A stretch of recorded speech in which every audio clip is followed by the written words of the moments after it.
이 나자빠진 계좌에 1억 원이 있다면 내가 오늘 밤 당장이라도 은행장이 되어 보이겠어요.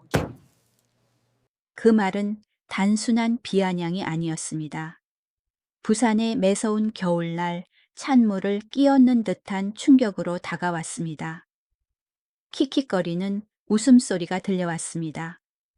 한 사람이 아니라 이 넓은 미래은행 로비 전체가 웃고 있는 것 같았습니다. 낡고해진 코트를 걸친 84세의 노인은 화려한 샹들리에 조명 아래 홀로 서서 사람들이 말하는 치욕의 밑바닥을 맛봐야 했습니다. 하지만 여러분, 그거 아시나요? 인생은 강물과 같아서 표면은 잔잔하거나 물결칠지 몰라도 강바닥에 무엇이 있는지는 아무도 볼 수 없습니다. 그들 중 누구도 불과 몇 분 뒤 이 화려한 은행이 말 그대로 뒤집어질 것이라고는 상상조차 하지 못했습니다. 이야기는 작년 초겨울 어느 화요일 오후에 시작되었습니다. 그날 부산은 몹시 추웠습니다. 해운대 바닷바람의 추위는 서울의 추위와는 달랐습니다.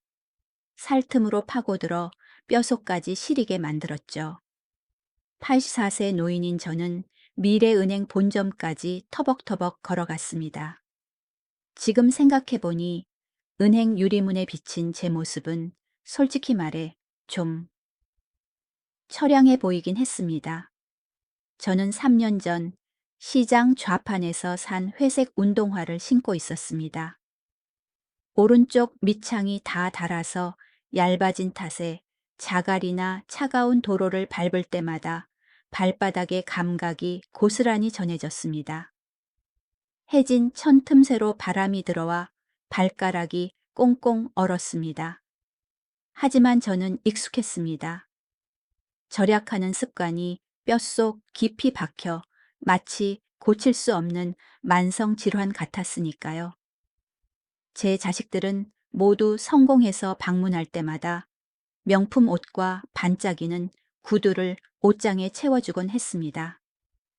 녀석들은 항상 투덜거렸죠. 아버지 돈이 없는 것도 아닌데 왜 그렇게 궁상맞게 사세요? 아버지가 이러고 다니시면 남들이 저희를 불효자라고 욕해요. 저는 그저 허허 웃어 넘겼습니다. 녀석들은 평화로운 시대에 태어나 비단 위에서 자랐으니 배고픔에 허덕이며 떨어진 밥알을 주워 먹던 시절의 감각을 어떻게 이해할 수 있겠습니까? 제게 옷은 따뜻하면 그만이고 신발은 걸을 수 있으면 그만이었습니다. 겉모습의 화려함은 결코 제 가치를 측정하는 척도가 아니었습니다. 하지만 안타깝게도 요즘 세상 사람들은 그 껍데기만 보더군요. 제가 미래은행의 육중한 유리문을 밀고 들어서는 순간 향수 냄새와 돈 냄새가 섞인 따뜻한 공기가 얼굴에 확 끼쳤습니다. 밖에 살을 내는 추위와는 완전히 대조적이었습니다. 대리석 바닥은 어찌나 반짝이는지 제 고생스러운 얼굴 주름 하나하나가 다 비칠 정도였습니다. 하지만 가장 차가운 것은 날씨가 아니라 사람들의 눈빛이었습니다. 광활한 대기 로비에는 잘 다려진 양복을 입은 남자들이 주식시장에 대해 속닥거리고 있었고 악어 가죽 가방을 들고 진주 목걸이를 한 귀부인들이 다리를 꼬고 앉아 휴대폰을 보고 있었습니다. 제가 들어서자 공간이 순간 멈칫하는 듯 했습니다. 수십 쌍의 눈동자가 저에게 쏠렸습니다.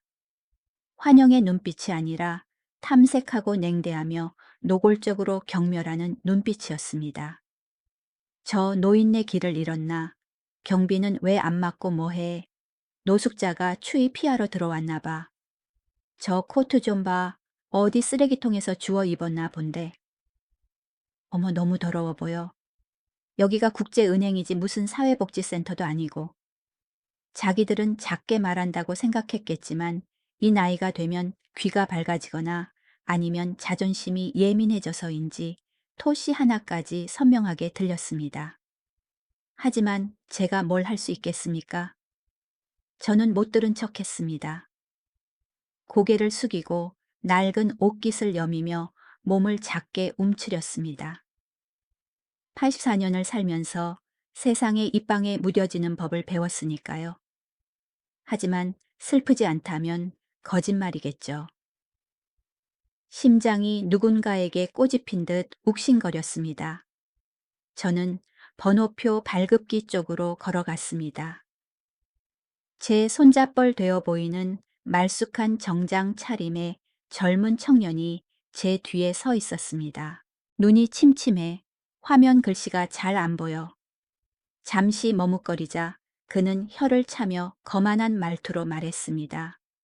할아버지, 이거 쓸 줄 알아요. 모르면 저기 가서 경비한테 부탁하세요. 남의 길 막지 말고.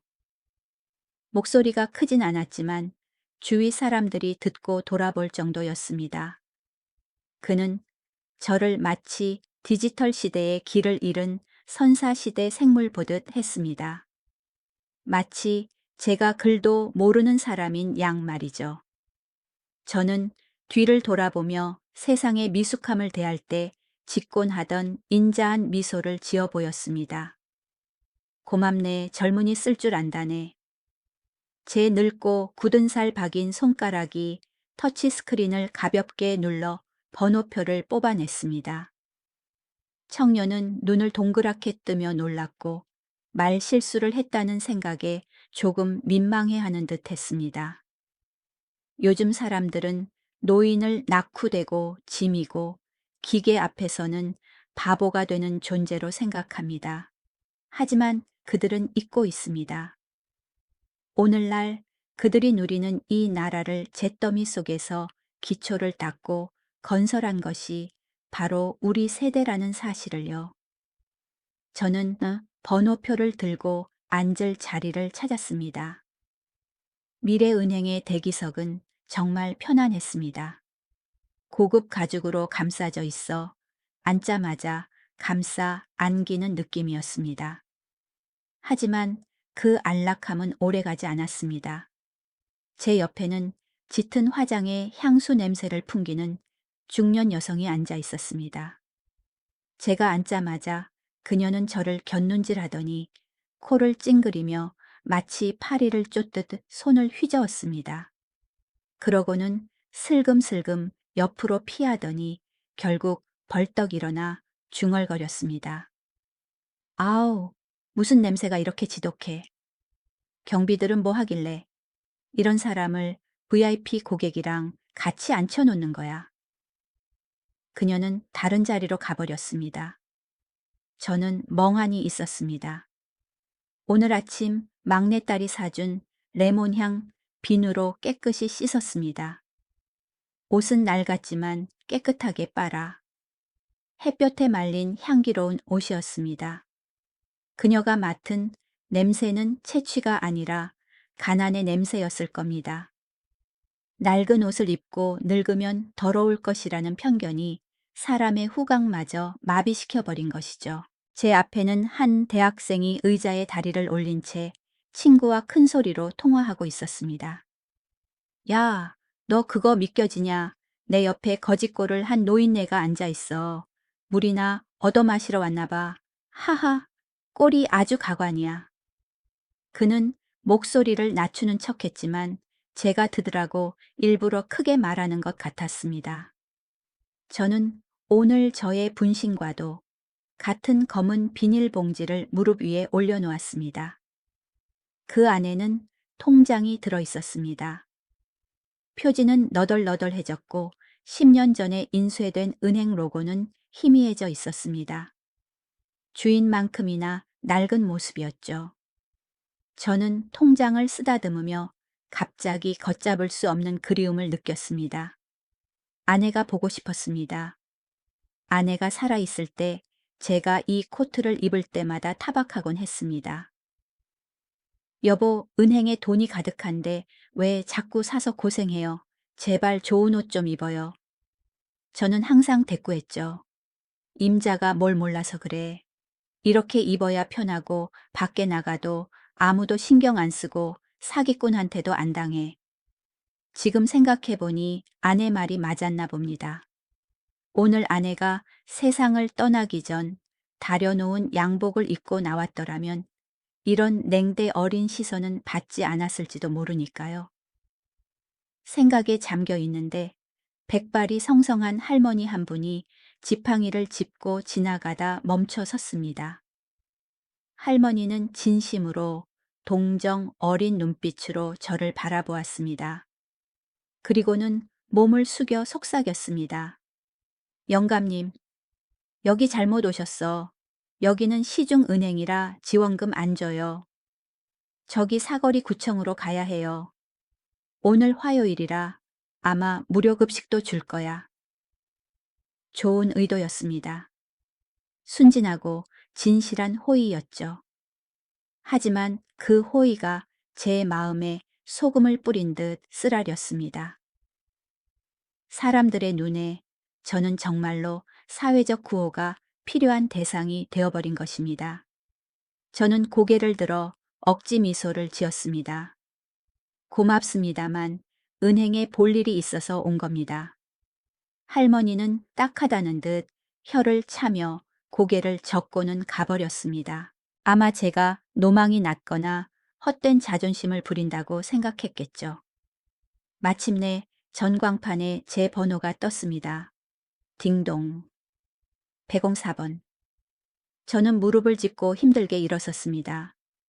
요즘 날씨가 변덕스러워 무릎 관절이 쑤시는 바람에 걸음걸이가 절뚝거리고 기우뚱했습니다. 수십 개의 눈동자가 그 위태로운 걸음걸이를 지켜보고 있는 게 느껴졌습니다. 킥킥거리는 웃음소리 한심하다는 듯한 한숨소리. 하지만 저는 상관하지 않았습니다. 깊게 숨을 들이마시고 허리를 최대한 곧게 펴고 2번 창구로 걸어갔습니다. 겉모습은 초라할지라도 인생의 온갖 풍파를 겪어낸 남자의 기백은 무너져서는 안 되니까요. 2번 창구에는 이지은이라는 명찰을 단 젊은 여직원이 앉아 있었습니다. 흠잡을 데 없이 완벽한 화장에 머리를 깔끔하게 묶어 올린 아름다운 아가씨였습니다. 하지만 그녀의 눈은 차가웠습니다. 제가 다가가는 것을 보자마자 입가에 걸려있던 영업용 미소가 순식간에 사라졌습니다. 대신 숨기지 않은 짜증 섞인 찌푸림이 그 자리를 대신했습니다. 저는 정중하게 고개를 숙였습니다. 안녕하십니까? 돌아온 것은 몇 초간의 무서운 침묵뿐이었습니다. 그녀는 저를 머리부터 발끝까지 훑어보더니 시선이 낡은 옷깃에 머물렀다가 낡아빠진 통장을 쥐고 있는 굳은 살 박인 제 손으로 내려갔습니다. 무슨 일로 오셨어요? 그녀가 내뱉은 첫 마디였습니다. 안녕하십니까, 고객님. 무엇을 도와드릴까요? 도 없었습니다. 퉁명스럽고 무례하며 따지듯 묻는 말투였습니다. 마치 간수가 죄수에게 혹은 채권자가 채무자에게 묻는 말투 같았지 은행 직원이 고객에게 하는 말투가 아니었습니다. 제가 의자를 당겨 앉기도 전에 그녀는 시계부터 쳐다보며 땅이 꺼져라 한숨을 쉬었습니다. 빨리 말씀하세요. 저 지금 무지 바빠요. 뒤에 VIP 고객님들 기다리시는 거 안 보이세요? 저는 옆 창구를 보았습니다. 다른 직원은 정장을 입은 남자에게 허리를 굽혀 자리를 권하고 공손하게 차를 대접하며 꿀 떨어지는 목소리로 말하고 있었습니다. 천천히 하세요. 차나 커피 드시겠습니까? 그 대조적인 모습이 참으로 씁쓸했습니다. 같은 인간이고 같은 문을 통해 들어왔는데 어찌 이리 대우가 하늘과 땅 차이일까요? 저는 속에서 치미는 화를 억누르고 침착하게 의자에 앉아 차가운 대리석 카운터 위에 통장을 올려놓았습니다. 돈을 좀 찾고 싶은데. 이지은은 엄지와 검지 두 손가락으로 제 통장 끝을 집어들었습니다. 새끼손가락은 마치 통장에서 세균이라도 옮을까봐 잔뜩 치켜든 채 말이죠. 그녀는 몇 장 넘겨보더니 입을 삐죽거렸습니다. 얼마나 찾으시게요? 몇만 원 찾아서 시장 가시게요, 할아버지. 이런 자잘한 거래는 저기 ATM 가서 하세요. 왜 창고까지 와서 우리 시간 뺏어요? 저는 그녀의 눈을 똑바로 쳐다보며 한 글자 한 글자 천천히 그리고 또렷하게 말했습니다. 1억 원을 찾고 싶네. 2번 창구. 주변의 공기가 순식간에 얼어붙는 듯 했습니다. 이지은의 얼굴이 일그러졌습니다. 처음에는 잘못 들었나 싶어 황당해 했습니다. 그녀는 귀를 제 쪽으로 가까이 대며 비꼬는 말투로 되물었습니다. 뭐라고 하셨어요? 얼마라고요? 1억 원 일세. 저는 단호하게 반복했습니다. 그러자 그녀가 웃음을 터뜨렸습니다. 크고 날카로운 웃음소리가 은행 로비의 가식적인 정적을 깨뜨렸습니다. 푸아하, 1억 원이요. 할아버지, 1억 원에 0이 몇 개나 붙는지 아세요? 농담도 정도껏 하셔야지. 그녀의 웃음소리가 어찌나 큰지 옆 창구 직원도 손을 멈추고 돌아볼 정도였습니다. 뒤에 앉아 기다리던 고객들도 호기심에 목을 빼고 쳐다보았습니다. 이지은은 부끄러워하기는커녕 저를 이 로비 전체의 구경거리로 만들 작정인 듯 했습니다. 할아버지 본인 꼴 좀 보세요. 여기는 미래은행 본점이에요. 하루에 수백억이 오가는 곳이라고요. 무슨 생선시장이나 공원이 아니란 말이에요. 어디서 헛소리세요? 말을 하면서 그녀는 키보드를 거칠게 두드렸고 타자 소리가 신경질적으로 울려 퍼졌습니다. 화면에 제가 건넨 통장의 계좌 정보가 떴습니다. 그녀는 화면을 보더니 비웃음이 더욱 커졌고 어느 때보다 의기양양해졌습니다. 그녀는 아예 모니터를 제 쪽으로 획 돌려놓고 빨간 매니큐어를 칠한 손가락으로 숫자를 가리켰습니다. 어머, 세상에 언니들 이거 봐요. 이 통장에 딱 98만 원 있어요. 100만 원도 안 된다고요. 근데 이 할아버지가 1억 원을 달래네. 하하하. 그녀는 마치 세기의 사기 사건이라도 적발한 듯 소리쳤습니다. 은행 로비 전체가 수군거리기 시작했습니다. 킥킥거리는 웃음소리와 조롱 섞인 눈빛들이 독화살처럼 저에게 날아들었습니다. 저 노인네 노망이 심하게 났네. 망상증인가 봐. 쯧쯧 너무 가난하니까 미쳐버렸나 봐. 98만 원 가지고 1억을 달라니 오늘 들은 얘기 중 제일 웃기네. 이지은은 저를 멸시하는 눈으로 바라보며 훈계하듯 말했습니다. 할아버지, 눈이 침침해서 18만 원을 1억으로 잘못 보신 거 아니에요? 아니면 은행에서 돈을 인수해서 나눠준다고 생각하세요?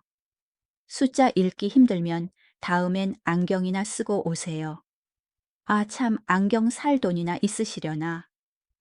그녀의 말 한마디 한마디가 제 자존심을 칼로 도려내는 듯 했습니다. 하지만 이상하게도 더 이상 부끄럽지 않았습니다. 대신 기묘할 정도로 차분해졌습니다. 하이에나 떼가 앞에서 날뛰는 것을 지켜보는 늙은 사자의 침착함이랄까요? 저는 제가 누구인지, 제가 무엇을 가지고 있는지 정확히 알고 있었습니다. 그 통장은 내 용돈 통장일 뿐이야. 저는 낮지만 울림 있는 목소리로 말했습니다. 이 은행에 다른 계좌가 있어. 통장은 안 가져왔지만 계좌번호는 기억하고 있네. 불러줄 테니 확인해보게. 저는 지난 40년 동안 외워온 번호를 읊기 시작했습니다. 지점장만이 직접 접근할 수 있는 VVIP 계좌번호였습니다. 하지만 이지은은 들으려고도 하지 않았습니다. 그녀는 손을 내저으며 제 말을 끊었습니다. 참, 또 다른 계좌. 타령이에요, 할아버지. 연기 그만하세요.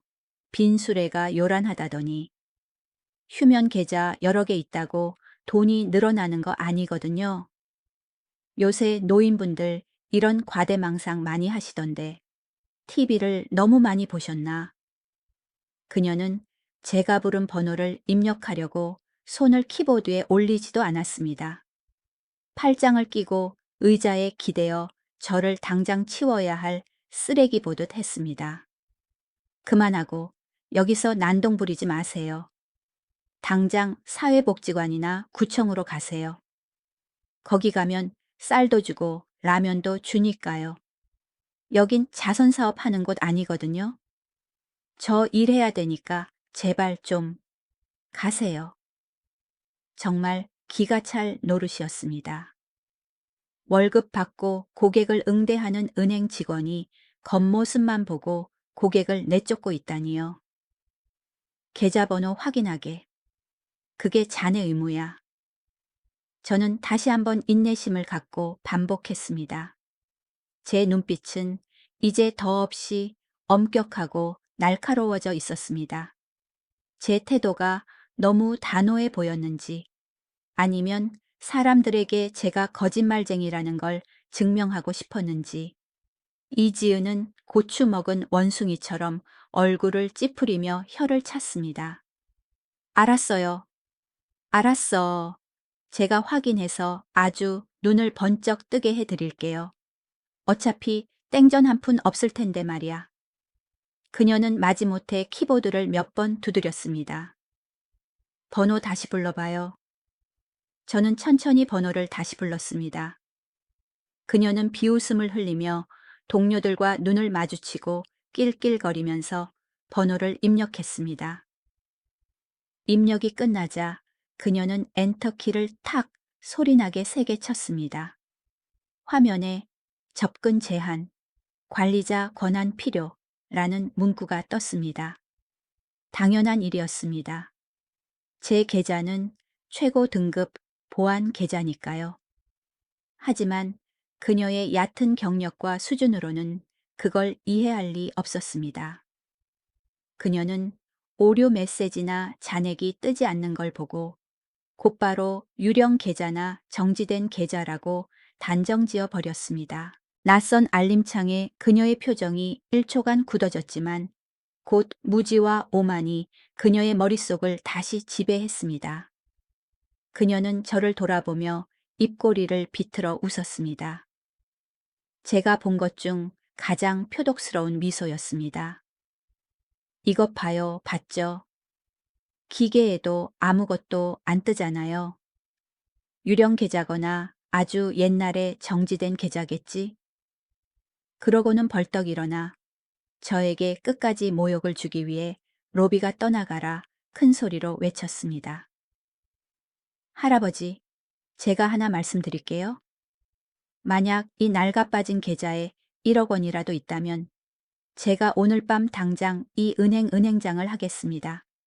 제가 바로 여기서 무릎 꿇고 절이라도 하겠다고요. 그녀는 로비를 둘러보며 동의를 구했습니다. 여러분 들으셨죠? 이분이 자기가 무슨 숨겨진 재벌이라도 된대요. 하하하. 몇몇 고객들이 덩달아 웃었습니다. 저 직원 참 유쾌하네. 세상에 별일 다 있네. 할아버지 그만 가세요, 꿈 깨시고. 저는 석상처럼 가만히 앉아 있었습니다. 분노는 더 이상 타오르지 않았고 차가운 결심으로 굳어졌습니다. 그 말 꼭 기억하게. 그녀가 들을 수 있을 만큼 아주 작게 말했습니다. 은행장이 되고 무릎을 꿇겠다는 그 말. 이지은은 숨이 넘어가게 웃었습니다. 네네, 절대 안 잊어버려요. 맹세하죠. 근데 아쉽게도 그럴 일은 평생 없을 거예요. 경비 아저씨, 어디 갔어? 이분 좀 밖으로 모셔주세요. 영업 방해되잖아요. 그녀는 문가에 서 있는 경비원을 손짓해 불렀습니다. 덩치 큰 경비원이 다가오기 시작했습니다. 이지은은 이미 저를 투명 인간 취급하며 다음 번호 호출 버튼을 누르려 했습니다. 그녀는 자신이 이겼다고 이 거지 노인에게 주제 파악을 시켜줬다고 생각했겠죠. 하지만 그녀는 틀렸습니다. 아주 크게 틀렸습니다. 저는 일어나지 않았습니다. 안주머니에서 낡은 휴대폰을 꺼내 단축 번호를 눌렀습니다. 이제 그들에게 보여줄 때가 되었습니다. 이곳의 진짜 주인이 누구인지. 은행 로비를 감싸던 정적은 사라지고 웅성거리는 소리가 점점 커졌습니다. 처음에는 단순한 호기심이었다면 이제 저를 향한 수십 명의 눈빛은 완전히 변해 있었습니다. 값싼 동정 방해받은 짜증, 그리고 무엇보다 숨기지 않은 혐오감이 뒤섞여 있었습니다. 세상에 요즘 같은 시대에 경비는 왜 저런 사람을 들어오게 둔 거야? 회색 정장을 입고 롤렉스 시계를 찬 중년 남성이 옆에 있는 아내에게 몸을 기울여 속삭였습니다. 진주 목걸이를 만지작거리던 아내는 고개를 절레절레 흔들며 마치 피부병 걸린 짐승을 보듯 저를 쳐다봤습니다. 머리가 좀 어떻게 됐나 봐요? 여보, 1억 원이라니. 제정신인 사람이면 저런 헛소리를 하겠어요. 저는 낡은 코트 자락을 두 손으로 꽉 쥐고 서 있었습니다. 마치 광장에 발가벗겨져 보이지 않는 군중의 돌팔매질을 맞는 기분이었습니다. 하지만 비극은 거기서 끝나지 않았습니다. 더 거물이 등장했으니까요. 안쪽 사무실 문이 열렸습니다. 거만하고 풍채 좋은 남자가 생사여탈권을 쥔 자의 태도로 걸어 나왔습니다. 지점장 최민호였습니다. 저는 그를 단번에 알아봤습니다. 비록 그는 제 얼굴을 모르겠지만요. 그는 부산 이 지역에서 윗사람에게 아부하고 아랫사람을 짓밟기로 유명한 야신가였습니다. 아마 이지은의 시끄러운 웃음소리가 그를 자극했을 겁니다. 무슨 일이길래 이렇게 소란스러워? 직원들 근무 태도가 이게 뭔가? 최민호가 2번 창구로 다가오며 낮지만 위압적인 목소리로 말했습니다. 이지은은 구세주라도 만난 듯 즉시 태도를 바꿨습니다. 조롱하던 표정에서 억울하고 어리광 부리는 표정으로 싹 바뀌었죠. 지점장님, 제 잘못이 아니에요. 이 할아버지가 문제예요. 글쎄 1억 원을 인출하겠다고 생떼를 쓰시잖아요. 확인해보니 통장 잔고는 고작 98만 원뿐인데 막무가내로 난동을 부리고 안 나가시는 거예요. 최민호가 고개를 돌려 저를 보았습니다. 그는 제 머리끝부터 발끝까지 훑어내렸습니다. 옷차림으로 사람의 가치를 매기는 날카로운 시선이었죠. 달아빠진 운동화에 시선이 머물자 그는 입꼬리를 살짝 비틀었습니다. 핏기 없고 차가운 선이라고는 눈꼽만치도 없는 비웃음이었습니다. 아, 그렇군. 그는 고개를 끄덕이더니 제 앞으로 다가와 바짝붙어 섰습니다. 큰 키로 저를 위협하듯 내려다 보았습니다. 비싼 향수 냄새가 진동했습니다. 어르신, 그가 입을 열었습니다.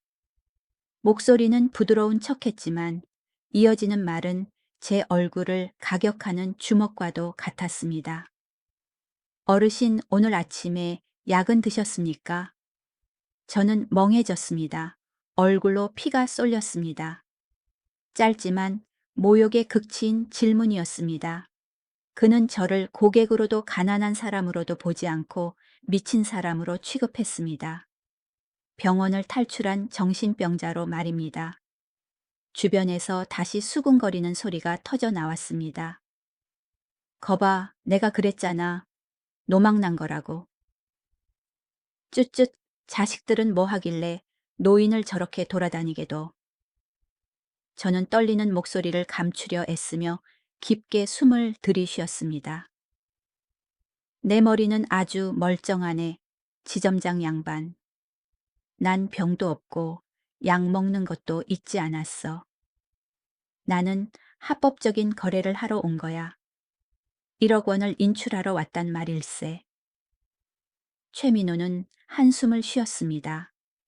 무지몽매한 자들에게 베푸는 가식적인 관용이 섞인 한숨이었죠. 그는 제 어깨에 손을 올리고 말 안 듣는 어린애를 달래듯 툭툭 쳤습니다. 어르신압니다. 다 알아요. 누구나 꿈이 있고 소망이 있죠.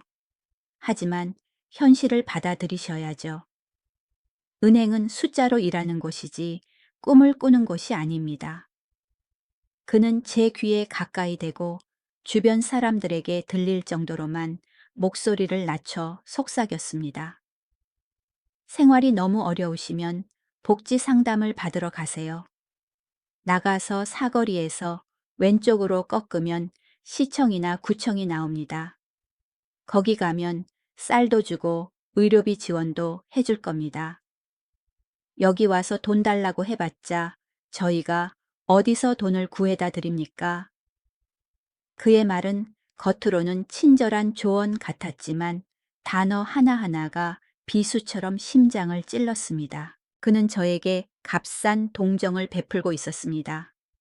제가 이 판의 주인인 바로 이곳에서 저를 거지로 만들고 있었습니다. 어르신 정말 괜찮으신 거 맞아요? 집 가는 길은 기억나세요? 아니면 직원을 시켜서 경찰에 조회 좀 해드릴까요? 그는 계속해서 몰아붙이며 저를 그가 설정해 놓은 기억 상실 노인의 역할로 밀어넣었습니다. 이쯤 되니 치욕은 정점에 달했습니다. 젊은 고객 몇몇이 휴대폰을 꺼내 들었습니다. 플래시가 번쩍이는 게 보였습니다. 흰 셔츠를 입은 청년 하나가 저를 정면으로 찍으며 킬킬거리고 있었습니다. 아마 잠시 후면 이 영상이 미래은행에서 난동 부리는 망상증 노인이라는 제목으로 SNS에 올라가겠죠. 어르신 이러시면 안 됩니다. 최민호의 목소리가 단단해졌습니다. 가식적인 인내심도 바닥난 모양입니다. 뒤에 기다리시는 VIP 고객분들이 많습니다. 은행 업무 분위기와 이미지를 해치고 계십니다. 그때 아까 그 할머니가 다시 다가왔습니다. 할머니는 제 거친 손을 잡으며 눈물을 글썽겼습니다. 영감님, 제발 부탁이야. 여기서 이러지 마요. 남들이 비웃어. 갑시다. 창피해 죽겠어. 가요. 내가 버스 정류장까지 데려다 줄게. 정말 착한 분이셨습니다. 저를 이 망신살에서 구해주고 싶으셨던 거죠. 하지만 아이러니하게도 이 상황에서 그분의 호의는 제 자존심을 끊어놓는 마지막 칼날이 되었습니다. 사람들의 눈에 제가 정말로 불쌍하고 보살핌이 필요한 약자로 확정되는 순간이었으니까요. 창구에서 이지은은 팔짱을 낀 채 의기양양한 미소를 짓고 있었습니다. 그녀가 거들었습니다. 거봐요, 할아버지. 저희가 나쁜 사람들이 아니에요. 정말 도움이 필요하시면 사회복지사를 불러드릴게요. 여기서 떼쓰지 마시고 제발 좀 가세요. 남들 돈 버는 거 방해하지 마시고요. 군중 속에서 킥킥거리는 웃음소리가 들렸습니다. 5살쯤 된 아이가 저를 손가락질하며 뭐라고 하려 하자 엄마가 아이를 확 잡아채 뒤로 숨기며 마치 제가 전염병 걸린 괴물인 양 굴었습니다. 스위스 보지 마. 저 할아버지 아픈 분이야. 더 이상 참을 수 없었습니다. 분노가 폭발했지만 패배자의 고함이 아니라 무시당한 호랑이의 분노였습니다. 제발 계좌 확인 좀 해보게. 계좌번호 입력하는 게 그렇게 어려운 일인가. 저는 평소보다 약간 큰 소리로 으르렁거렸습니다. 하지만 돌아온 반응은 두려움과 기피였습니다. 어머, 저 사람 흥분했어. 경비 어디 갔어? 빨리 끌어내. 칼이라도 꺼내면 어떡해. 지점장 최민호는 인상을 찌푸리며 혐오감을 그대로 드러냈습니다. 그는 처음에 예의 바른 척하던 태도를 완전히 벗어던졌습니다. 어르신 마지막 경고입니다. 당장 나가세요.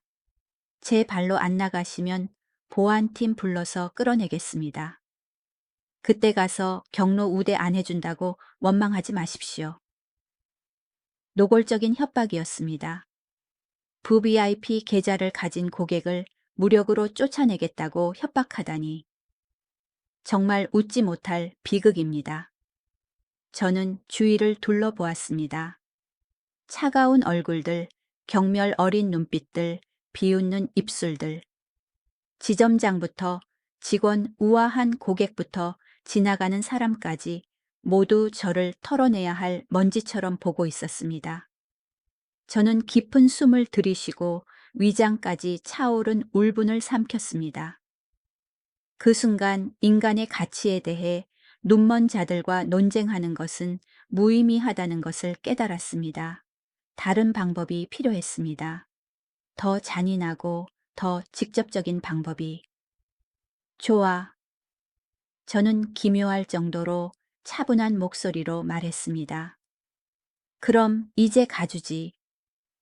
그 말에 이지은과 최민호 모두 안도의 한숨을 내쉬었습니다. 그들의 어깨가 내려갔습니다. 군중들도 흩어지며 드디어 끝났네 라는 표정으로 각자 할 일로 돌아갔습니다. 저는 뒤를 돌아 걸어갔습니다. 하지만 차가운 유리문에 손을 댔을 때 멈춰 서서 고개를 돌려 최민호와 이지은의 눈을 똑바로 쳐다보았습니다. 하지만 곧 다시 돌아올 걸세. 그때는 다른 모습으로 나타날 거야. 자네들 이 순간을 똑똑히 기억해두게. 이지는 소리내어 웃으며 앵마기 하듯 손을 흔들었습니다. 내내 마음대로 다시 오세요. 돈을 가져오시면 언제든지 레드카펫 깔고 환영해드리죠. 낡은 복권이나 들고 오실까봐 걱정이네. 사람들이 와하하 웃었습니다. 웃음소리가 문 밖까지 저를 쫓아왔습니다. 저는 은행 문을 나섰습니다. 딩동 하는 벨소리가 어찌나 거슬리던지요. 뒤는 돌아보지 않았지만 등 뒤에서 그들이 저를 근무 시간에 심심풀이 안주 삼아 조롱하고 있다는 걸 알았습니다. 문이 닫히며 안쪽의 온기와 웃음소리가 끊겼습니다. 해운대의 찬바람이 얼굴을 때렸지만 이상하게도 제 가슴 속은 불이 난 듯 뜨거웠습니다. 태워 없애는 불이 아니라 복수의 의지를 단련하는 불이었습니다. 저는 은행 바로 앞 잎이 다 떨어진 은행나무 아래 놓인 벤치로 가서 털썩 앉았습니다. 벤치의 냉기가 얇은 바지를 뚫고 들어왔지만 아무런 감각도 없었습니다. 거리를 오가는 사람들을 바라보았습니다. 점심 먹으러 바삐 가는 직장인들, 웃고 떠드는 학생들, 미끄러지듯 지나가는 고급 승용차들. 세상은 여전한데 방금 저 유리문 뒤에서 인격살인이 일어났다는 걸 아무도 모르더군요. 할아버지 괜찮으세요? 옆에서 걱정스러운 목소리가 들렸습니다. 고개를 돌려보니 제 귀한 손자 박지민이었습니다. 올해 25 대학원에 다니는 녀석은 생김새가 반듯하고 심성이 착했습니다. 오늘 병원 정기 검진에 데려다 주었는데 제가 은행에 볼 일이 있다고 밖에서 기다리라고 했었죠. 아마 유리창 밖에서 모든 걸 지켜본 모양입니다. 지민이는 제 옆에 앉아 제 손을 잡으며 떨리는 목소리로 말했습니다. 할아버지, 저 다 봤어요. 어떻게 사람한테 그럴 수가 있어요? 할아버지, 그냥 집에 가요. 저런 사람들 상대할 필요 없어요. 속상해하지 마세요. 손자의 순수하고 걱정 어린 눈빛을 보니 마음이 조금 누그러졌습니다. 지민이는 착한 아이입니다. 녀석은 자신의 진짜 배경을 모릅니다. 저는 어려서부터 자식들에게 불을 숨기라고 가르쳤습니다. 손주들이 평범한 사람으로 자라 노동의 가치를 알기를 바랐기 때문입니다. 지민이는 할아버지가 그저 절약하고 약간의 노후 자금이 있는 평범한 은퇴한 노인인 줄로만 압니다. 할아비는 괜찮다. 저는 손을 토닥이며 안심시키는 미소를 지었습니다. 잠깐 오해가 있었을 뿐이야. 무슨 오해예요, 할아버지? 지민이가 분해했습니다. 저 사람들 가난하다고 무시한 거잖아요. 제가 들어가서 따질래요. 그럴 필요 없다, 지민아. 저는 손자의 어깨를 잡으며 눈빛을 굳혔습니다. 할아비가 결심했다. 오늘 이 일을 끝장내야겠어. 저들에게 사람 대하는 법을 가르쳐 줄 게다. 저는 안주머니에 손을 넣어 낡은 휴대폰을 꺼냈습니다. 액정에 금이 갔지만 쓰는 데는 지장이 없었습니다. 전화번호부에서 이름을 찾았습니다. 강 다니엘 비서. 통화 버튼을 눌렀습니다. 신호가 2번 가기도 전에 저편에서 중후하고 존경심 가득한 목소리가 들려왔습니다. 네, 회장님. 안녕하십니까? 하명하실 일이 있으십니까? 그 순간 박지민의 표정이 완전히 바뀌는 것을 보았습니다. 눈이 휘둥그레지고 입이 떡 벌어졌습니다. 누군가 할아버지를 회장님이라고 부르는 걸 처음 들었으니까요. 잘못 들었나 싶었을 겁니다. 다니엘 자네, 지금 어디 있나? 저는 더 이상 노망난 노인의 목소리가 아니라 그룹 총수의 목소리로 돌아와 물었습니다. 네, 부산지사에 나와 있습니다. 무슨 일 있으십니까, 회장님? 지금 당장 해운대 미래은행 본점 앞으로 오게. 즉시. 그리고 법무이사 송중기도 같이 데려와. 갑작스러운 호출에 수화기 너머에서 잠시 멈칫하는 기색이 느껴졌지만 프로답게 다니엘은 군말 없이 답했습니다. 알겠습니다. 급한 일이십니까? 회장님 신변은 안전하십니까? 응급 상황은 아니지만 내 명예가 걸린 아주 중요한 일일세. 최대한 빨리 오게. 기다리고 있겠네. 네, 회장님. 바로 출발하겠습니다. 15분 내로 도착합니다. 전화를 끊고 숨을 내쉬었습니다. 지민이를 보니 여전히 외계인을 보듯 저를 쳐다보고 있었습니다. 할아버지. 지민이가 더듬거렸습니다. 방금 뭐라고 하셨어요? 회장님이라니요? 누가 할아버지를 회장님이라고 불러요? 다니엘 아저씨, 트럭 운전하신다는 그분 아니에요. 저는 껄껄 웃었습니다. 지민이는 강 다니엘이 저의 늙은 트럭 운전사 친구인 줄 알았습니다. 지민아, 저는 손자의 눈을 깊이 바라보았습니다. 할아버지가 진짜 누구인지 궁금하냐? 네. 평소에 여쭤보면 그냥 농사 짓다가 은퇴하신 할아버지라고만 하셨잖아요. 저는 옷깃을 다시 여미며 멀리 보이는 고층 빌딩을 응시했습니다. 이제 알 때가 됐구나. 나는 김태형이다. 하늘그룹 회장이지. 하늘그룹이요. 지민이가 소리치더니 급히 입을 막았습니다. 그럴 만도 하죠. 누구라도 충격받을 겁니다. 하늘그룹은 건설, 금융, 유통까지 경제의 혈맥을 쥐고 있는 한국 10대 그룹 중 하나니까요. 김태형이라는 이름은 재계의 전설이지만 언론에 거의 노출되지 않았고 사생활은 더더욱 공개된 적이 없었습니다. 근데 왜 할아버지는, 지민이는 제 낡은 옷과 다른 신발을 번갈아 보았습니다. 왜 이렇게 사세요? 부모님도 아무 말씀 안 하시고. 내 부모는 알지만 내가 말하지 말라고 엄명했다. 제가 설명했습니다. 나는 말년에는 소박하게 살고 싶었어. 돈이라는 후광이 없을 때 사람들이 서로를 어떻게 대하는지 알고 싶었단다. 그리고 오늘 아주 명확한 답을 얻었지. 저는 미래은행 쪽을 가리켰습니다. 방금 저 안에서 있었던 일, 내가 일부러 그런 거다. 가난한 노인을 봤을 때 그들의 반응을 보고 싶었어. 결과는 참담했지만 말이다. 할아버지. 지민이 눈에 눈물이 고였습니다. 얼마나 참으셨어요? 그렇게 부자시면서 그런 모욕을 당하시고. 불쾌했지. 저는 고개를 끄덕이며 눈빛을 날카롭게 빛냈습니다. 하지만 그 불쾌함은 가치가 있어. 이제 저들에게 평생 잊지 못할 교훈을 줄 명분이 충분해졌으니까. 저는 다시 전화기를 들었습니다. 이번에는 비서가 아니었습니다. VIP만 아는 특별 번호를 눌렀습니다. 미래은행 은행장 CEO 직통 번호였습니다. 여보세요? 이 은행장인가 나 김태형 일세. 상대방은 번개처럼 전화를 받았습니다. 당황함과 극도의 공손함이 섞인 목소리였습니다.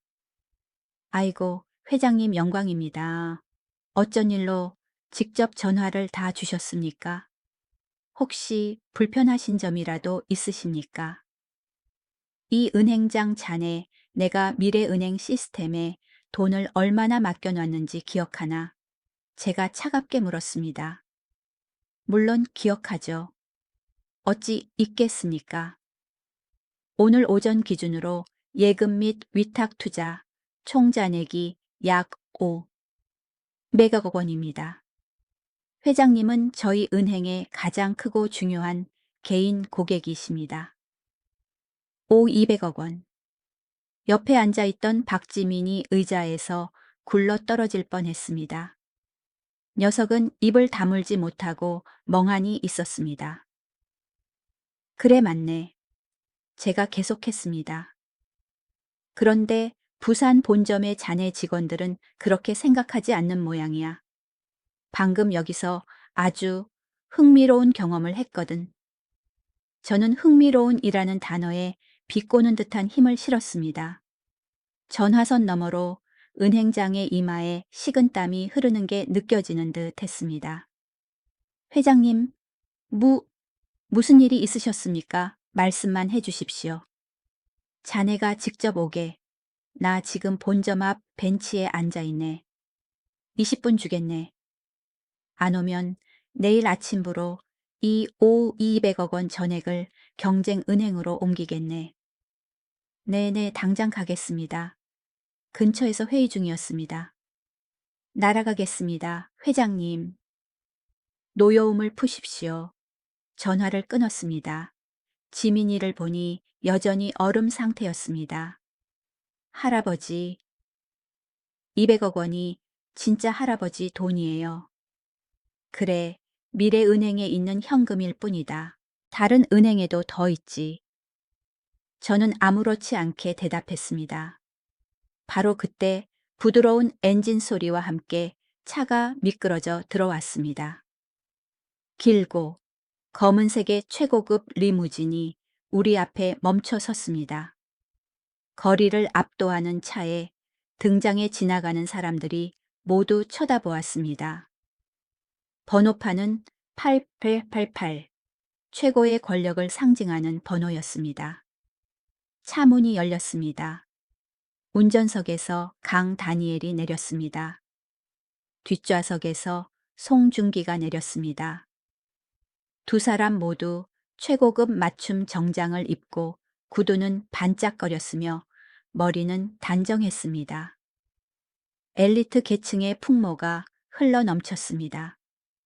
벤치에 초라한 행색으로 앉아있는 저를 보고도 그들은 놀라거나 무시하지 않았습니다. 오히려 급히 달려와 정중하게 90도로 허리를 굽혀 깎듯이 인사했습니다. 회장님, 도착했습니다. 오래 기다리시게 해서 죄송합니다. 강 다니엘의 목소리가 우렁차게 울렸습니다. 지나가던 사람들이 멈춰 섰습니다. 카페 안의 사람들이 내다보았습니다. 낡은 옷에 다른 신발을 신고 벤치에 앉아있는 노인에게 귀티 나는 두 남자가 왕을 모시듯 절하는 광경은 그야말로 시각적 충격이었습니다. 저는 천천히 일어나 낡은 바지에 먼지를 털었습니다. 멍하니 있는 손자를 보며 미소 지었습니다. 짐이나 일어나거라. 진짜 쇼는 이제부터 시작이다. 저는 리무진 쪽으로 걸음을 옮겼습니다. 이제 미래은행이 그들의 오만에 대한 대가를 치를 시간이었습니다. 제가 차가운 벤치에서 지원군을 기다리는 동안 유리문 안쪽에서는 여전히 조롱의 파티가 한창이었습니다. 미래은행 직원 휴게실은 커피 향과 웃음소리로 가득했습니다. 커피를 든 이지은은 이야기꾼이 되어 아까 그 무용담을 놓친 동료들에게 신나게 떠들고 있었습니다. 얘들아, 너네 상상도 못할걸. 지은은 눈을 반짝이며 즐거워했습니다. 그 할아버지 말이야. 꼬른거지 같은데 입만 살아서 1억 원을 내놓으라는 거야. 믿겨져. 빵을 먹던 정호석 대리가 의심스럽다는 듯 물었습니다. 진짜 그래도 통장에 몇 천만 원은 있으니까 그런 소리 한 거 아니야. 몇 천은 무슨. 지은이 손을 내저으며 목소리를 높였습니다.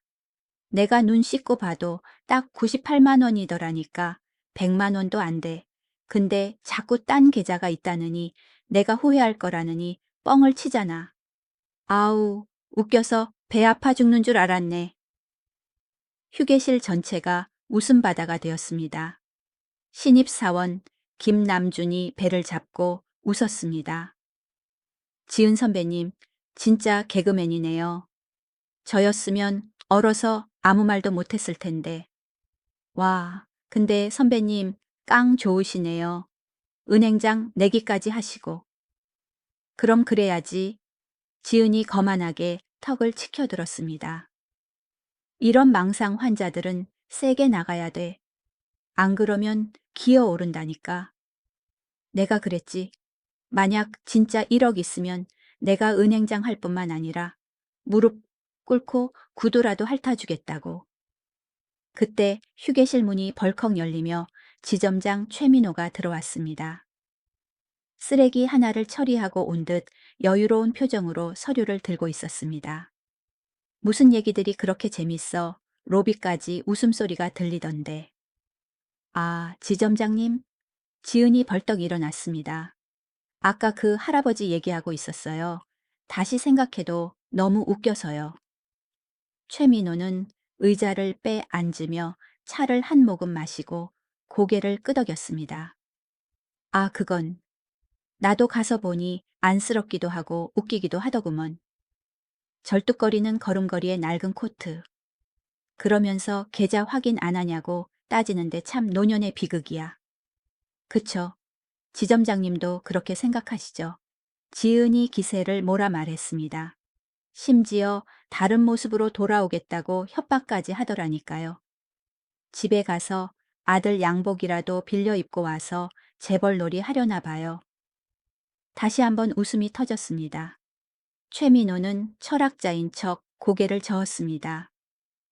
요즘 경기가 어려우니까 노인들이 삶의 압박을 못 이겨서 망상이 생기는 거야. 근데 우리가 좀 심했나 싶기도 하네. 어쨌든 연장자인데. 여머 지점장님도 참. 지은이 눈을 흘겼습니다. 저 엄청 예의 바르게 했어요. 사회복지센터 불러드리려고 했다니까요. 근데 그쪽에서 난동 피우고 VIP 고객들 방해하니까 쫓아낸 거죠. 우린 서비스직이잖아요. 손님은 왕이라지만 가짜 왕은 내쫓아야죠. 김석진 팀장이 들어오며 대충 이야기를 듣고 거들었습니다. 지은 씨가 은행장 자리 걸었다면서 조심해. 혹시 그 할아버지가 잠행 나온 숨겨진 회장님일 수도 있잖아. 드라마에 그런 거 많이 나오던데. 에이, 팀장님도 참. 지은이 입을 삐죽거렸습니다. 어느 회장님이 저렇게 다 다른 신발을 신고 다녀요. 손톱 밑이 새카만. 회장님이 어디 있어요? 저 여기서 5년 일했어요. 사람 보는 눈은 정확해요. 절대 안 틀려요. 갑자기 로비에 있던 안내 직원이 헐레벌떡 뛰어들어 왔습니다. 얼굴이 상기되어 있었습니다. 여러분 나와서 이것 좀 보세요. 우리 은행 앞에 엄청 긴 리무진이 섰어요. 진짜 멋있어요. 번호판이 8882예요. 리무진. 최민호가 눈썹을 치켜쓰며 창가로 갔습니다. 오늘 거물급 VIP 예약 없었는데 직원들이 우르르 창가로 몰려들었습니다. 햇빛을 받아 번쩍이는 검은색 차량은 서민들의 차들 사이에서 독보적이었습니다.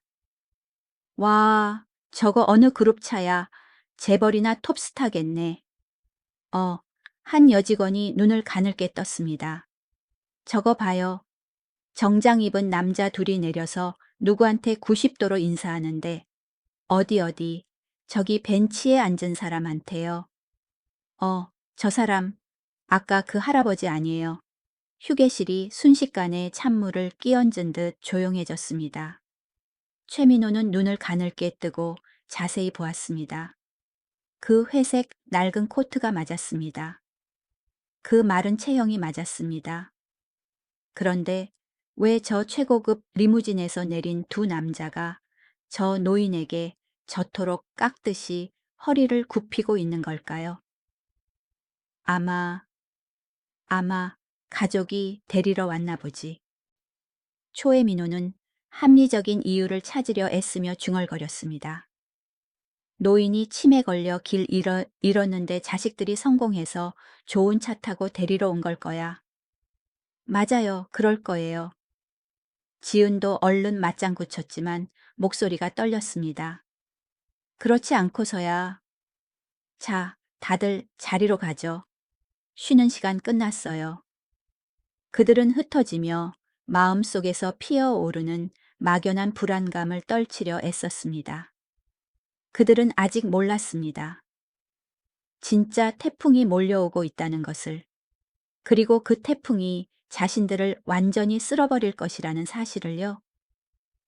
밖에서 저는 일어나 낡은 코트 자락을 정리했습니다. 제 옆에 강 다니엘과 송중기는 여전히 절대적인 공손함을 유지하고 있었습니다. 회장님 이렇게 급하게 부르신 걸 보니 심각한 일이 있으신 게 분명합니다.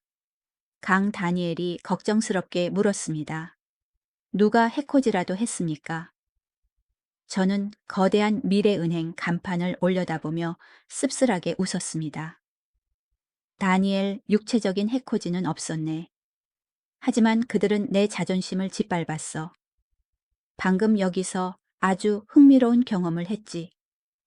하늘그룹의 금고지기인 재무이사 송중기가 미간을 찌푸렸습니다. 여기서 말입니까? 안으로 들어가셨습니까? 그래. 이 꼴을 하고 1억 원을 찾으러 들어갔지. 그 결과 그들은 나를 거지 취급하며 복지 수당이나 받으라고 하더군. 송중기의 얼굴이 굳어지고 눈빛이 칼처럼 날카로워졌습니다. 그는 평소 침착한 사람이지만 회장님의 명예를 건드리면 저보다 더 무서운 사람입니다. 그런 일이 있었습니까? 신원 확인도 안 했습니까? 시스템 조회도 안 하고요. 안 하더군. 그냥 낡은 통장과 이 옷만 보고 비웃더구먼. 내가 불러준 계좌번호는 입력할 생각조차 안 했어. 멍청한 놈들. 송중기가 이 사이로 내뱉었습니다. 회장님 놈들 이름 기억하십니까? 2번 창구 직원 이름은 이진, 지점장 이름은 최민호. 제가 물었습니다. 송 이사, 현재 우리가 미래은행 시스템에 돈을 얼마나 가지고 있지? 송중기는 컴퓨터처럼 즉각 대답했습니다. 회장님, 정기, 예금 수시, 입출금, 위탁 투자 펀드까지 합치면 총 5기 200억 원입니다. 이 은행 전체 유동현금의 약 15%를 저희가 차지하고 있습니다. 좋아. 제가 고개를 끄덕였습니다. 그럼 내가 그 돈을 지금 당장 다 빼버리면 어떻게 되나? 송중기는 잠시 위험성을 계산하더니 대답했습니다. 갑자기 200억 원을 인출하면 이 지점의 유동성은 즉시 고갈됩니다. 소문이 퍼지면 미래은행 주가는 곤두박질 칠 겁니다. 도미노 효과로 뱅크런 대량 인출 사태이 일어날 확률이 매우 높습니다. 최악의 경우 이 은행은 경영 위기에 빠지고 파산할 수도 있습니다. 좋아. 제가 단호하게 명령했습니다. 그렇게 해. 강 다니엘이 깜짝 놀랐습니다. 회장님 정말입니까? 지금 당장 500억 원을 다 빼신다고요. 그래, 전액 인출해, 당장. 그리고 앞으로 하늘그룹은 미래은행 시스템과 전국적으로 모든 거래를 끊는다. 명령은 떨어졌습니다. 아무도 토를 달지 않았습니다. 우리는 정문을 향해 걸어갔습니다. 박지민은 얼굴이 하얗게 질린 채 뒤따라오며 떨고 있었습니다. 녀석은 할아버지가 이렇게 위험 있고 무서운 줄 처음 알았을 겁니다. 자동문이 열렸습니다. 제가 먼저 들어갔습니다. 그 뒤로 검은 정장을 입은 권력자들이 따랐습니다. 은행 로비의 공기가 얼어붙는 듯 했습니다. 웅성거림이 뚝 끊겼습니다. 모든 시선이 우리에게 쏠렸습니다. 아까 그 할아버지잖아. 근데 같이 온 사람들은 누구야? 포스가 장난 아닌데. 저 사람 하늘그룹 송 이사님 아니야. TV에서 자주 봤는데.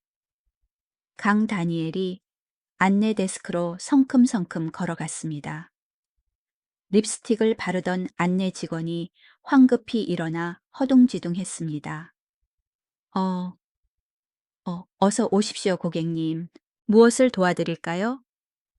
송중기는 말없이 안주머니에서 금박 명함을 꺼내 데스크 위에 가볍게 올려놓았습니다. 하늘그룹 재무이사 송중기입니다. 여기 최고 책임자 나오라고 하십시오. 당장. 직원은 명함을 보고 핏기가 싹 가셨습니다. 하늘그룹 이름만 들어도 금융계가 벌벌 떠는 곳입니다. 그녀는 수화기를 떨어뜨릴 정도로 손을 떨며 내선 전화를 걸었습니다. 30초도 안 돼서 지점장실 문이 벌컥 열렸습니다. 최민호가 넥타이가 삐뚤어진 줄도 모르고 헐레벌떡 뛰어나왔습니다. 뛰면서 옷매무새를 다듬었지만 이매는 땀이 송골송골 맺혀 있었습니다. 아이고, 안녕하십니까. 송 이사님. 저희 지점에 왕림해 주시다니 정말 영광입니다. 그는 송중기에게 90도로 허리를 굽혀 인사하며 비굴한 미소를 얼굴 가득 띄웠습니다. 하지만 고개를 들었을 때 그 미소는 태풍 앞의 촛불처럼 꺼져버렸습니다. 그는 저를 보았습니다. 저는 송중기 바로 옆에 뒷짐을 지고 서서 뼛속까지 시린 눈으로 그를 보고 있었습니다. 이분은 그가 더듬거리며 무의식적으로 저를 손가락질했습니다. 송중기가 그의 손을 쳐내며 로비가 쩌렁쩌렁 울리도록 소리쳤습니다. 손 내리십시오. 어디 감히 우리 회장님께 삿대질입니까? 회장님. 최민호가 두 걸음 뒤로 물러서며 다리를 떨기 시작했습니다. 송중기가 마른 하늘의 날벼락 같은 목소리로 소개했습니다. 정중히 소개해드리지. 이분은 하늘그룹의 창업주이자 총수이신 김태형 회장님이시다. 그리고 너희 은행의 VVIP 1순위 고객이시기도 하고. 은행 로비가 쥐 죽은 듯 조용해졌습니다. 소름 끼치는 침묵이었습니다. 에어컨 돌아가는 소리마저 들릴 정도였습니다. 아까 저를 비웃던 고객들은 얼굴이 사색이 되어 고개를 푹 숙였습니다. 2번, 창고에서 이지은이 쥐고 있던 볼펜을 떨어뜨렸습니다. 탁! 작은 소리였지만 선명하게 들렸습니다. 그녀는 멍하니 서서 눈을 동그랗게 뜨고 입을 벌린 채 아무 말도 하지 못했습니다. 귀신이라도 본 듯 저를 쳐다보았습니다. 저는 천천히 2번 창구로 걸어가 이지은과 마주 섰습니다. 이지은 직원. 제가 그녀의 이름을 불렀습니다. 부드럽지만 압박감이 느껴지는 목소리였습니다. 그녀는 사시나무 떨듯 떨며 이가 딱딱 부딪혔습니다. 네, 아까 뭐라고 했지? 제가 물었습니다. 내가 1억 원이 있으면 자네가 뭘 하겠다고 은행장을 한다고 했나? 아니면 무릎을 꿇겠다고 했나? 이지은의 얼굴이 백지장처럼 하얗게 질렸습니다. 식은 땀이 흘러 두꺼운 화장이 얼룩졌습니다. 그녀는 쓰러지지 않으려고 카운터 모서리를 꽉 잡았습니다. 그럼 내가 1억 원이 아니라 200억 원이 있으면 자네는 뭘 할 텐가? 저는 유리벽에 얼굴을 가까이 대고 그녀의 눈을 똑바로 쳐다보았습니다. 회장님, 잘못했습니다. 그녀가 울음을 터뜨렸습니다. 눈물이 줄줄 흘러내렸습니다. 지점장 최민호는 이미 서 있을 힘도 없었습니다. 그는 비틀거리며 기둥을 잡고 간신히 버티고 있었습니다. 회장님, 저는 정말 몰랐습니다. 제발 살려주십시오. 저는 그를 쳐다보지도 않고 송중기에게 명령했습니다. 송이사 절차 진행해. 네, 회장님. 송중기는 서류 가방을 열어 미리 준비한 두툼한 서류 뭉치를 꺼냈습니다. 현금 및 계좌 이체를 포함한 200억 원 전액 해지 및 인출 요청입니다. 오늘 오후 내로 처리하십시오. 200억 전액 인출이라는 말이 사형 선고처럼 울려 퍼졌습니다. 그 자리에 있던 고객들이 동요하기 시작했습니다. 뭐라고? 200억을 뺀다고. 그럼 이 은행 망하는 거 아니야? 내 돈은 어떻게? 세상에 하늘그룹 회장이 돈을 뺀다는 건 이 은행에 문제가 있다는 거잖아. 빨리 빼야 해. 한 중년 남자가 소리쳤습니다. 내 돈 내놔. 내 예금 당장 다 인출해줘요. 그 외침은 화약궤에 불을 붙인 격이었습니다. 사람들이 창구로 몰려들었습니다. 나도 뺄 거야 빨리. 돈 내놔. 은행 망한다. 전례 없는 혼란이 벌어졌습니다. 그것이 바로 뱅크런, 모든 은행의 악몽이었습니다. 최민호는 핏기 없는 얼굴로 달려와 제 발 앞에 무릎을 꿇었습니다. 그는 차가운 대리석 바닥에 머리를 쿵쿵 찧었습니다. 회장님, 제발 다시 생각해 주십시오. 이 돈을 빼시면 저희 지점은 죽습니다. 제 경력도 끝장납니다. 제발 자비를 베풀어 주십시오. 이지은도 창구 밖으로 뛰쳐나와 지점장 옆에 무릎 꿇고 흐느껴 울었습니다. 흑흑 회장님, 제가 잘못했어요. 제가 눈이 멀었습니다. 제발 용서해 주세요. 저 늙은 어머니랑 어린 딸이 있어요. 직장 잃으면 안 돼요.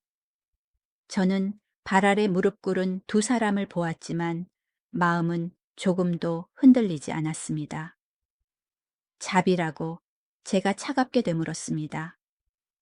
아까 가난한 노인을 조롱할 때 너희에게 자비가 있었나? 나더러 복지 수당이나 받으라 하고 집 가는 길은 기억하냐고 묻던 너희가 그때는 뒷감당 생각 안 했나? 저는 그냥 농담으로 일부러 그런 게 아니. 이지은이 애원했습니다. 농담. 제가 코웃음 쳤습니다. 너희의 말은 날카로운 칼이었어. 만약 내가 진짜 힘없는 가난한 노인이었다면 억울해서 죽고 싶었을 게다. 너희는 너희의 잔인함과 오만에 대한 대가를 치러야 해. 저는 송중기를 돌아보았습니다. 더 말할 것 없다. 인출해, 당장. 그리고 은행장한테 전화해서 금융감독원에 제출할 소명 자료나 준비하라고 전해.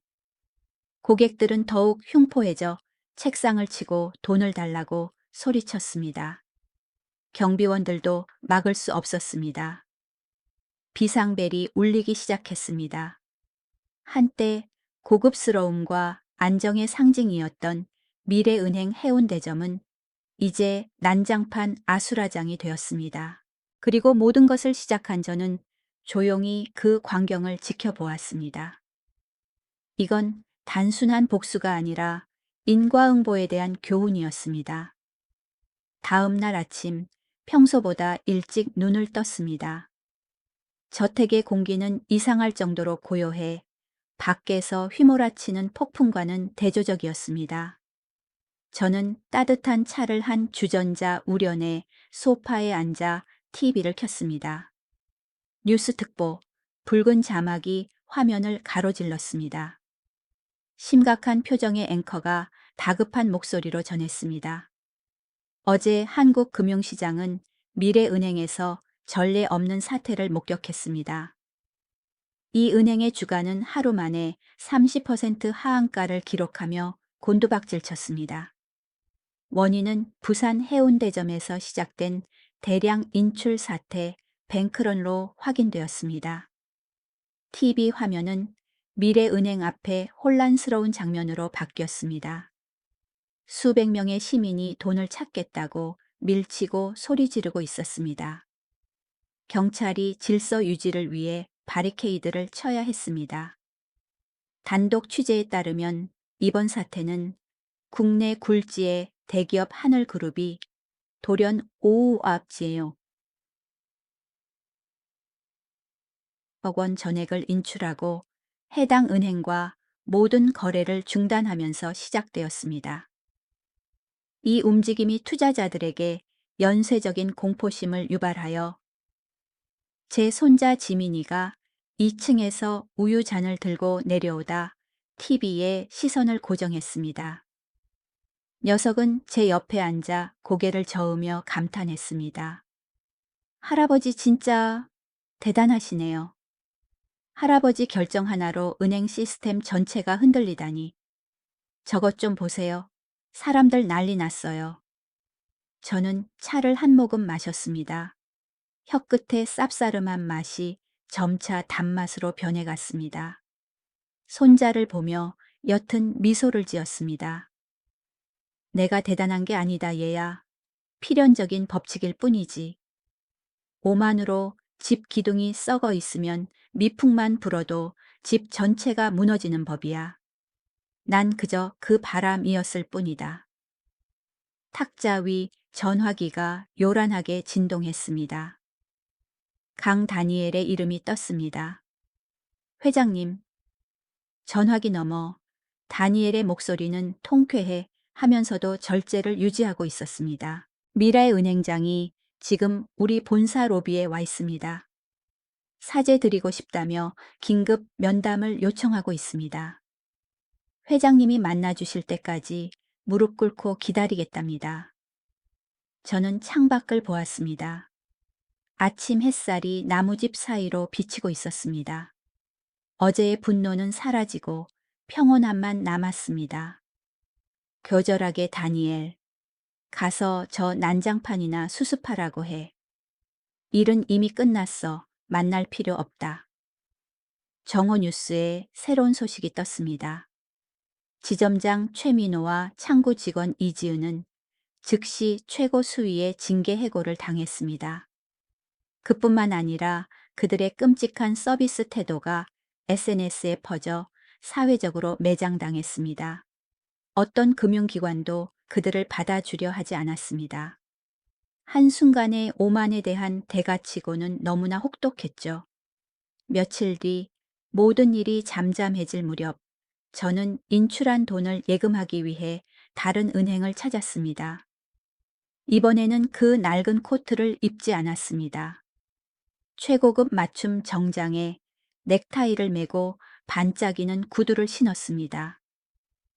리무진이 신한은행 앞에 멈췄습니다. 차가 서자마자 지점장이 직원들과 함께 줄을 서서 기다리고 있었습니다. 안녕하십니까? 김 회장님, 정말 영광입니다. 그들은 90도로 허리를 굽혀 우렁차게 인사했습니다.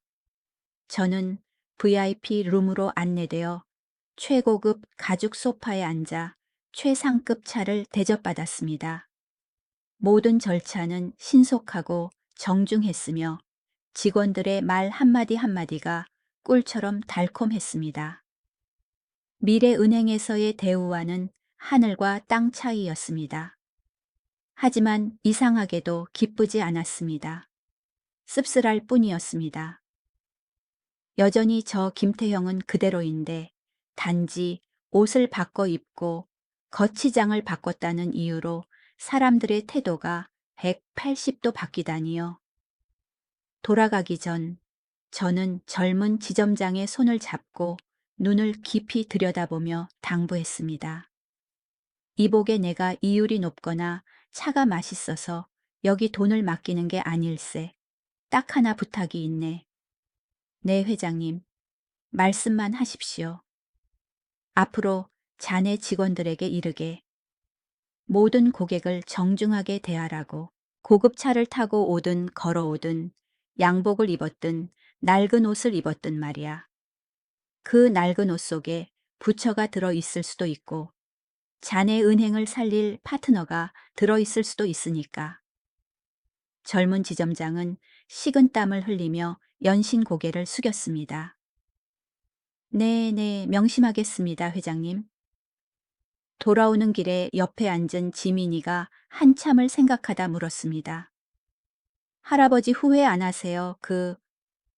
미래은행 일 말이요. 좀 심하게 하신 것 같아서요. 상관없는 다른 직원 수백 명도 주가 떨어져서 피해 봤잖아요. 저는 반짝이는 한강을 바라보았습니다. 후회 안 한다. 때로는 뼈를 깎는 고통이 있어야 몸이 병든 걸 알고 치료하는 법이다. 하지만 짐이나 할아버지가 너에게 가르쳐주고 싶은 건 돈으로 남을 짓밟는 방법이 아니다. 그럼 뭐예요? 불편한 진실이다. 만약 그날 내가 진짜 예거원 없는 가난한 노인이었다면 굴욕을 삼키고 돌아가야 했을 거다. 세상은 잔인하단다. 그렇기 때문에 우리처럼 운이 더 좋은 사람들은 사람을 존중할 줄 알아야 해. 주머니 사정이 어떻든 누구나 존중받을 권리가 있다. 시간은 화살처럼 빠르게 흘렀습니다. 추운 겨울이 가고 따뜻한 봄이 왔습니다. 미래은행 스캔들도 점차 잊혀지고 다른 뉴스로 대체되었습니다. 4월의 어느 오후 저는 도심에서 떨어진 구시가지를 산책하고 있었습니다. 우연히 좁은 골목길에 숨어 있는 작은 카페를 발견했습니다. 가게는 소박했고 손님이 없었습니다. 향긋한 원두 냄새가 발길을 잡았습니다. 문을 열고 들어갔습니다. 풍경 소리가 짤랑 울렸습니다. 어서 오세요. 편하신 자리에 앉으세요. 그 목소리 귀에 익었습니다. 고개를 들어 보았습니다. 카운터 뒤에 서 있는 사람은 갈색 앞치마를 두른 젊은 여자였습니다.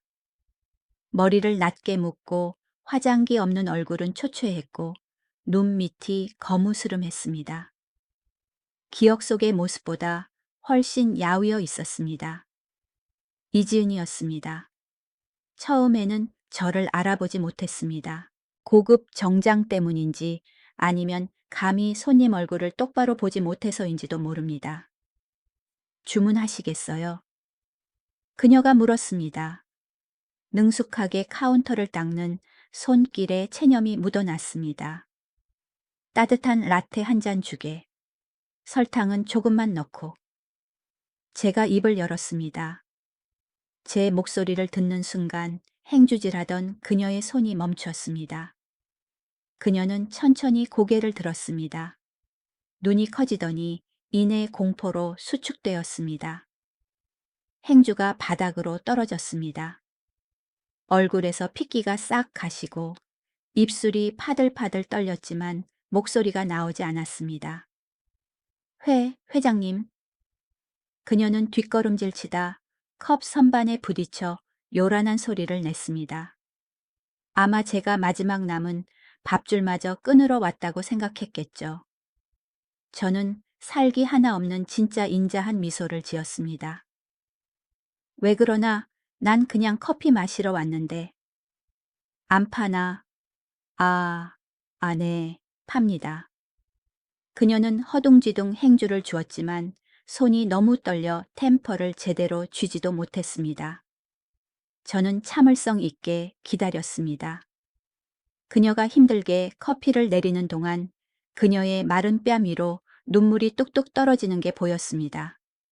잠시 후 그녀가 커피를 들고 제 테이블로 왔습니다.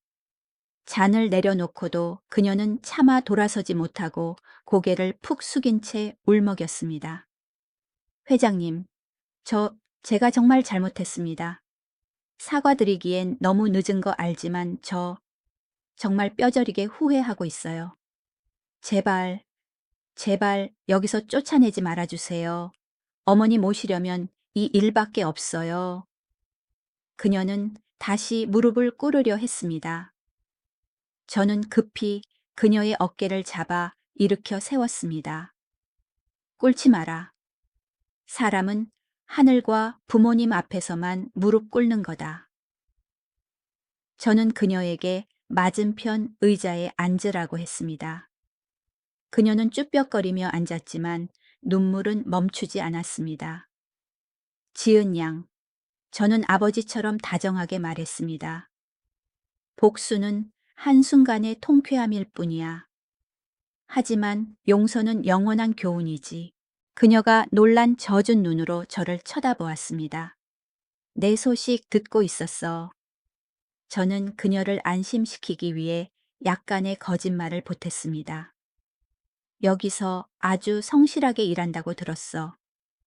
손님들이 커피도 맛있고 친절하다고 칭찬하더군. 그게 진짜 자네 모습 아닌가? 그날 은행에서의 거만한 직원이 아니라. 네, 그녀가 흐느꼈습니다. 그 일 있고 나서 다 잃었어요. 친구들도 떠나고 아무데도 취직이 안 됐어요. 죽고 싶을 만큼 힘들었는데 어머니 생각에 여기서 설거지부터 다시 시작해서 커피 배웠어요. 땀 흘려본 돈의 가치랑 존중의 가치를 이제야 알았어요. 저는 만족스럽게 고개를 끄덕이며 커피를 한 모금 마셨습니다. 커피 맛있군. 신한은행 차보다 훨씬 나아. 제 농담에 그녀가 눈물 속에서 피식 웃었습니다. 일그러졌지만 안도감이 섞인 웃음이었습니다. 지은 양 이제부터는 절대 겉모습만 보고 사람 판단하지 말게. 지나간 일은 인생 학교의 비싼 수업료라고 생각하고 사람은 넘어질 수 있고 실수할 수 있어. 중요한 건 다시 일어서서 새로 시작하는 거야. 포기하지 마. 저는 일어나 지갑에서 돈을 꺼냈습니다. 팁은 주지 않았습니다. 메뉴판에 적힌 정가 그대로 냈습니다. 그녀의 노동을 존중하고 싶었고 동정받는다고 느끼게 하고 싶지 않았습니다. 감사합니다. 저를 용서해 주셔서 감사합니다. 그녀는 90도로 허리를 굽혀 인사했습니다. 이마가 거의 바닥에 닿을 정도였습니다. 이번에는 권력에 대한 두려움이 아니라 진심 어린 존경이었습니다. 가게를 나서는데 마음이 깃털처럼 가벼웠습니다. 골목 어귀에서 지민이가 기다리고 있었습니다. 녀석이 궁금해서 물었습니다. 할아버지, 거기서 뭐 하셨어요? 할아버지한테 모욕 준 사람 아니에요. 저는 손자의 어깨를 두드리며 벚꽃잎이 날리는 길을 걸었습니다. 이게 진짜 승리란다. 돈으로 사람 짓누르는 건 쉽다. 돈 있으면 누구나 해. 하지만 사람 마음을 바꿔서 거만한 사람을 선한 사람으로 만드는 건 포용력이 있어야 가능한 거야. 그 후 들리는 소문에 따르면 신용을 크게 잃은 미래은행은 외국계 금융그룹에 인수되어 이름이 바뀌었다고 합니다. 미래라는 이름은 과거가 돼버렸죠. 최민호는 오랫동안 실직 상태였다가 작은 물류회사 창고 관리직으로 들어갔다고 합니다. 그는 조용히 지내며 예전의 거만함을 버리고 겸손을 배웠다고 합니다. 주말 저녁 지민이와 수영 강변 에이펙 나루공원을 산책했습니다. 강바람이 시원했고 광안대교 조명이 물결 위에 금가루처럼 부서졌습니다. 저는 지팡이를 짚고 불이 꺼지지 않는 부산의 마천루를 바라보았습니다. 지민아, 제가 조용히 말했습니다. 이걸 명심해라. 진짜 부자는 통장에 숫자가 많은 사람이 아니야. 돈은 수단일 뿐이다. 그럼 진짜 부자는 뭐예요? 매일 밤 부끄러움 없이 발 뻗고 자는 사람이다. 자신의 힘으로 남을 짓밟는 게 아니라 일으켜 세워주는 사람이다. 돈은 사람을 두려워서 고개 숙이게 만들지만 인격과 용서만이 사람을 존경심으로 고개 숙이게 만든다. 그게 영원한 권력이다. 지민이가 깨달았다는 듯 눈을 빛내며 고개를 끄덕였습니다. 알겠어요, 할아버지. 할아버지가 자랑스러워요. 그날 밤 집에 돌아와 거울 앞에 섰습니다. 고급 정장을 벗고 익숙한 낡은 잠옷으로 갈아입었습니다. 거울 속에는 여전히 검버섯 핀 85세의 백발 노인 특별할 것 없는 노인이 서 있었습니다. 하지만 거울 속 제 눈을 들여다보니 평온함이 보였습니다. 저는 저 자신에게 미소 지었습니다. 저는 이겼습니다. 총성 없는 전쟁이었지만 사람의 마음을 얻은 승리였습니다. 제 이야기는 여기까지입니다. 인생은 배움의 연속이고 이 부산 늙은이의 작은 이야기가 여러분에게 인간의 가치에 대해 다시 한번 생각해보는 계기가 되었으면 합니다. 지금까지 제 긴 푸념을 들어주셔서 감사합니다. 이 이야기가 의미 있었다면 구독과 좋아요 버튼을 눌러주세요. 여러분의 생각을 댓글로 남겨주시는 것도 잊지 마세요. 제가 다 읽어보겠습니다. 여러분의 응원은 제 노년의 기쁨입니다. 다음 이야기에서 다시 만나요. 모두 평안한 하루 보내세요.